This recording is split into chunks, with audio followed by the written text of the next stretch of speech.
I would like to think that today's liturgy may be understood as a call to reflect on three basic themes: renewal, authenticity, and interiority. The prophet Jeremiah speaks of the new covenant that will be forged between the Lord and the house of Israel. That new covenant, we are told, is connected with Yahweh's overriding mercy and forgiveness.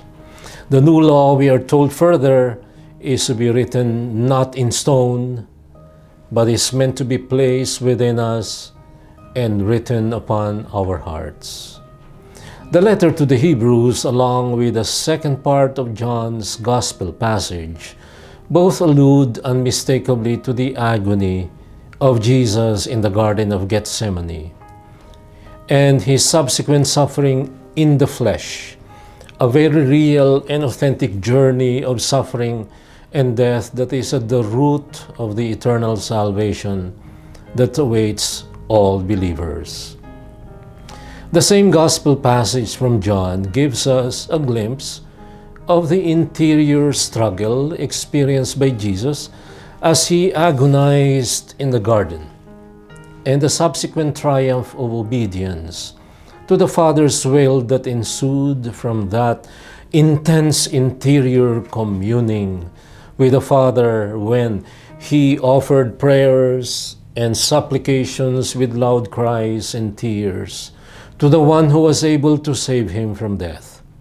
From Hebrews chapter 5, verse 7. We are all partakers now of this new covenant. We are sons and daughters of this renewal that has become a reality in the coming of Christ in our lives. But what was prophesied of old still has to unfold to become a full reality in our individual and communal lives. We are all called to constant renewal, to constant purification, to continuing conversion. But for renewal to take place, there has to be a counterpart from our side of the covenant. We need to make the law our own. We need to allow it to be written in our hearts. This is a call to authenticity and interiority. This is a call to act like Christ, who, Son though he was, learned obedience from what he suffered. This is a call to be like Christ in his total acceptance of and resignation to his Father's will. But it was for this purpose, he said, that I came to this hour. Father, glorify your name. How many times have we been told about our tendency as Filipinos to settle for mere externals? Our penchant for form and image rather than substance? Panay forma pero walang laman. How many times have we been reminded about our propensity to be good debaters and glib talkers? But after all the sound and fury of our rhetoric, there is little in terms of action that we can show. The Philippines have produced among the best laws all over the world in terms of ecology and other relevant issues. But problems on those issues continue to plague us. Think Boracay, for example. Surely there is something disturbing at the dawning realization we are having that Asia's only Christian nation also happens to be among the most corrupt and graft-ridden. The last two national youth surveys confirm each other in this disturbing trend that the famed religiosity of the Filipino as we know it is fast disappearing.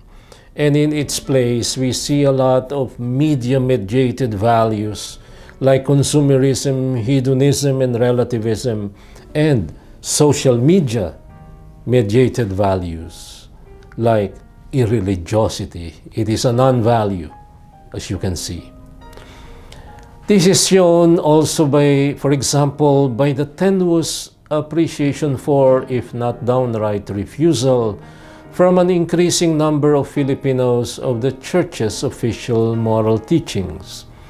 27 years after the Second Plenary Council of the Philippines, we can only beat our breasts at the painful realization that evangelization has failed miserably in many senses.